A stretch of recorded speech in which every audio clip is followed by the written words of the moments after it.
Shalom, sehat-sehat ya semua. Kita berdoa dulu sebelum mulai. Allah Bapa, kami bersyukur Tuhan memberi kesehatan dan kekuatan. Sekarang kami mau merenungkan sebagian firman Tuhan untuk jadi bahan pra kelas sekolah minggu. Kami serahkan pemikiran ini, beberapa hal yang akan kami baca bersama-sama dalam nama Tuhan Yesus. Amin. Oke, jadi ini tentang iman dan orang Kristen. Nah, kita tahu bahwa iman itu menyelamatkan kita, tapi kita mau lihat apa yang dinyatakan oleh Rasul Petrus di surat 2 Petrus ya. Surat 2 Petrus pasal 1 ayat 3 sampai 15 ini jadi dasar pelajaran firman Tuhan. Nanti bisa dibaca secara full. Saya akan mulai dari di pertanyaan di buku murid itu ada, gimana kalau misalnya kita ada kesempatan untuk melakukan hal yang berdosa, yang melanggar firman, apakah kita akan melakukannya atau tidak? Nyambung dengan pertanyaan yang keduanya, kalau misalnya kita bikin SIM, bukan perpanjang, kalau perpanjangan mudah, ini mah bikin SIM.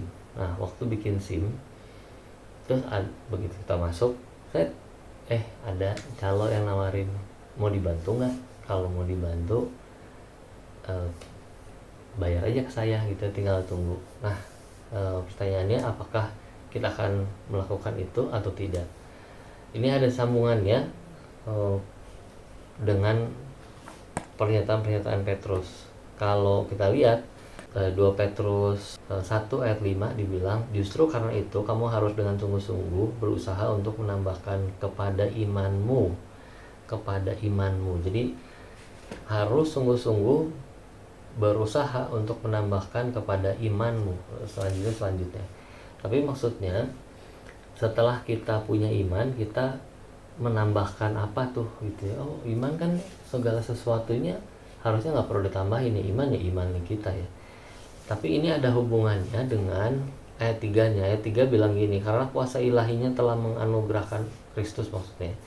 Karena kuasa ilahinya telah menganugerahkan kepada kita segala sesuatu yang berguna untuk hidup yang saleh. Lalu ada kalimat tambahan, oleh pengenalan kita akan Dia yang telah memanggil kita oleh kuasanya yang mulia dan ajaib. Tapi kalimatnya itu, karena kuasa ilahi, kita diberi sesuatu yang berguna, segala sesuatu yang berguna untuk hidup saleh. Jadi ayat 5 itu bicaranya bukan iman tentang keselamatan.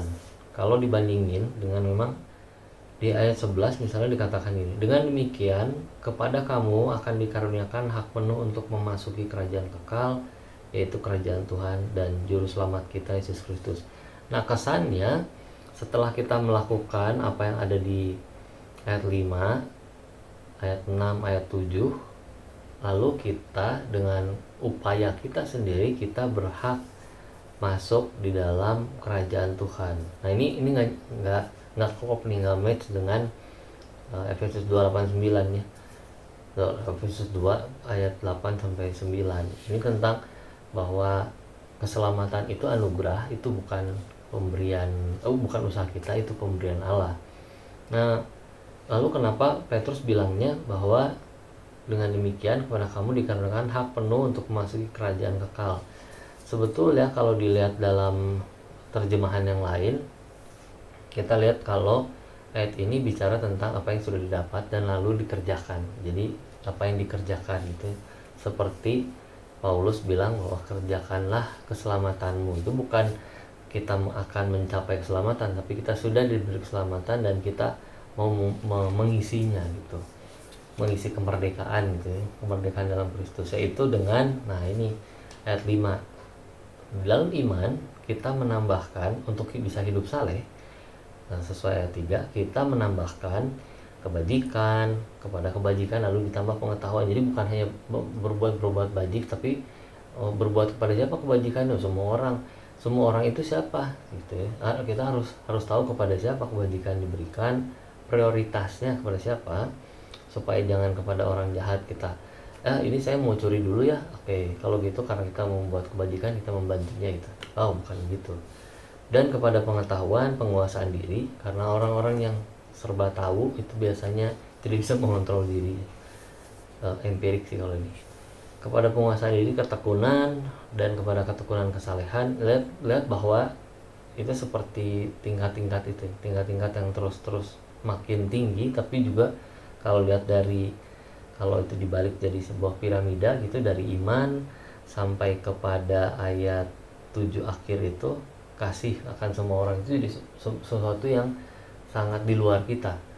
Jadi ada kasih persaudaraan sebelumnya, lalu di ayat 7 itu lalu kasih terhadap orang-orang lain, kasih kepada semua orang. Lihat bahwa iman kemudian memimpin pada kasih kepada semua orang. Jadi ada tingkatan yang diajarkan oleh Rasul Petrus begitu ya. Oke, catatan saya yang lain adalah jadi hidup saleh itu seharusnya, hidup yang saleh itu seharusnya dimiliki orang-orang sudah dipanggil menjadi orang percaya. Di ayat 10 bilang itu ya, saudara berusaha sungguh-sungguh supaya pilihanmu makin teguh. Nah, memang kalau melihat kalimatnya agak-agak kok kalau gitu kita baru dapat keselamatan setelah kita melakukan. Padahal kalau di ayat 4, Ia telah menganugerahkan kepada kita janji-janji yang berharga dan yang sangat besar, supaya olehnya kamu mengambil bagian dalam kodrat ilahi. Kodrat ilahi itu salah satunya kasih, dan kasih bagian yang lainnya adalah kudus. Nah, ini Allah itu kudus, kodrat ilahi, kodrat Allah adalah kudus. Sehingga nih ayat selanjutnya, kalimat selanjutnya, dalam kodrat ilahi dan luput dari hawa nafsu duniawi yang membinasakan dunia.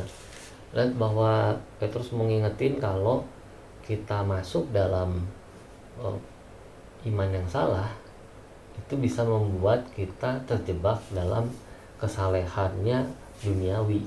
Wah, itu ya, kesalehan duniawi. Kita jadi beriman pada sesuatu yang salah. Padahal dia bilang bahwa kita harus lihat berdasarkan kuasa ilahinya Kristus. Itu yang membuat ayat 4 itu, kodrat ilahi itu diberikan kepada kita. Kita bisa menjadi kudus karena kita diberi iman untuk memenangkan pertaruhan itu ya.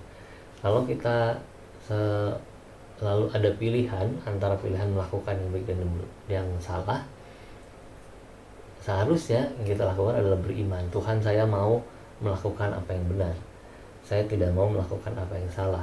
Ingat Daud di Mazmur 1, dia bilang kayak gitu ya, dia nggak mau melakukan, bahkan duduk di kumpulan pencemooh, di antara orang-orang yang suka ngegosip, yang dia nggak mau itu. Jadi saudara-saudara, ada dua hal yang bisa kita dapetin kalau kita punya iman yang saleh itu ya. Kita di ayat 4 bilang kita boleh mengambil bagian dalam kodrat ilahi dan luput dari hawa nafsu dunia yang membinasakan dunia. Nah, jadi praktis ya, kalau misalnya kita memang punya iman, di luar itu harus dikasih lihat gitu, harus ditunjukin. Nggak bisa kita bilang bahwa saya beriman bahwa Tuhan akan menjauhkan saya dari hal-hal yang buruk, tapi lalu kita diam di dekat keburukan-keburukan itu. Itu sih mencobai diri ya, itu bukan mau melatih iman itu mah. Karena cobaan itu selalu datang, jangan lupa cobaan selalu datang, tapi penting untuk nempatin posisi kita gimana. Terus yang hebatnya memang dari pernyataan Petrus ini, secara implisit dia bilang kalau misalnya kita mau keluar dari posisi itu, kita bisa mengandalkan kuasa ilahi Kristus, kuasa Allah itu. Gimana caranya? Berdoa minta dikeluarkan dari situ ya. Jangan lupa bahwa Allah itu ingin mendengar apa kebutuhan kita. Jadi kalau dalam pekerjaan ada kesulitan-kesulitan, ada persoalan yang menghimpit sehingga kita pikir kita harus ambil jalan pintas atau tidak ada jalan lain selain menggadai integritas, ingatlah bahwa kita diberi iman untuk bisa hidup saleh. Supaya apa? Supaya kita bisa ngambil itu kodrat ilahi dan terbebas dari hawa nafsu duniawi. Oke, selamat diskusi, Tuhan Yesus berkati. Terima kasih Allah Bapa, kami bisa merenungkan bagian dari firman Tuhan, terutama apa yang dinyatakan Rasul Petrus. Kami menyerahkan supaya ini jadi rema dalam hati pikiran kami. Dalam nama Yesus Kristus kami mau berdoa. Amin.